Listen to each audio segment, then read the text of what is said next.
Hey there, and welcome to the Science Lab. You ever wonder how scientists take like a simple question and turn it into some mind-blowing discovery? Well, it all kicks off right here in the lab with just a little bit of curiosity. So let's dive in and see how it's done.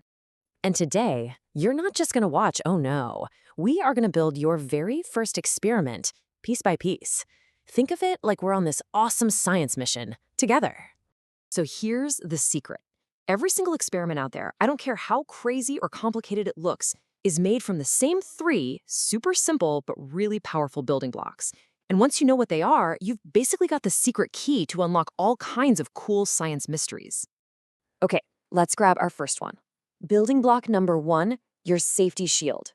This one's the most important, for sure. Because before we discover anything, we gotta make sure we're being safe, right? This isn't about boring rules, it's about being a smart, prepared scientist. So how do you activate this safety shield? It's super easy, just 2 steps. First, always wear your safety glasses. They protect your most important science tool, your eyes. And second, if you've got long hair, just tie it back. That's it. 2 simple things, and you're all set to focus on the really fun part, the actual experiment. All right, next up, building block number 2, the scientist's toolkit. I mean, you can't build anything without tools, right? And scientists have some of the coolest gadgets. Let's check out what's in the kit and see how they all work together. Okay, first tool out of the box is the Bunsen burner. What's that? Well, whenever you need to heat something up really carefully for your experiment, this is the tool you grab. You can kind of think of it like the lab's very own high-tech campfire. But you can't just hold stuff over a flame, right? So what do you put the liquids in? That's a job for the beaker. It looks a bit like a regular cup, but it's actually a special one made just for scientists to hold, mix, and pour stuff easily. It's like the perfect mixing bowl for your science creation. Now, what if your experiment needs a very specific amount of a liquid?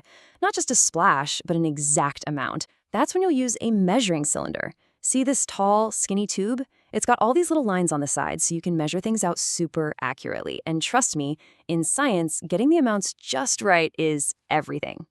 Okay, this is where it gets really cool, because you see how the tools all work as a team? You grab this thing, it's called a tripod. So you take your liquid that you measured so carefully, pour it in the beaker, and then this awesome 3-legged stand holds the beaker perfectly steady right over the Bunsen burner. It's like a little helper that makes sure nothing wobbles or spills. Okay, so safety shield is on, check. Toolkit is ready to go, check. So now what? How do we actually use this stuff to find something out? That leads us to our third and final building block, the rules of the game. This is all about making sure our experiment is actually fair. And the biggest, most important rule of the entire game is, you ready? You only change one thing at a time. Seriously, if you start changing a bunch of stuff all at once, you'll have no idea what actually caused your result. And this idea leads us to something super important in science called variables. Okay, so the first kind of variable is the independent variable. This is the one thing in the whole experiment that you, the scientist, get to change. You do it on purpose. A good way to remember it is the I in independent. It's the thing I change. It's your special move in the science game. Well, if you change something, you're probably going to want to see what happens, right? The thing that happens, the result, that's the dependent variable.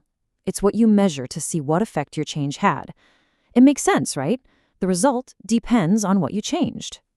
And finally, to make absolutely sure that it was your one change that caused the result and not something else, we have control variables. These are all the other things, everything else, that you have to keep exactly the same. You have to control them so they don't accidentally mess up your results. So let's just put it all together here. The independent variable, that's the one thing you change. The dependent variable, that's the result, the thing you measure. And all those control variables, that's everything else that you keep the same. So remember this, change one thing, measure one thing, and control everything else. That is the secret recipe for a totally fair experiment. And that's it. Just like that, you've got them, all 3 of the building blocks you need to do real science. You are now officially ready to start building some amazing experiments of your own. So let's run through our checklist one last time. Building block 1, stay safe with your safety shield. Got it. Building block 2, Know your awesome toolkit and how all the pieces fit together. Done. And building block 3, the golden rule of science: only change one thing at a time. Check. You literally have the exact same blueprint that every great scientist in history has used to explore the world and find incredible answers. So now it's your turn. You've got the building blocks. What amazing idea are you going to build first?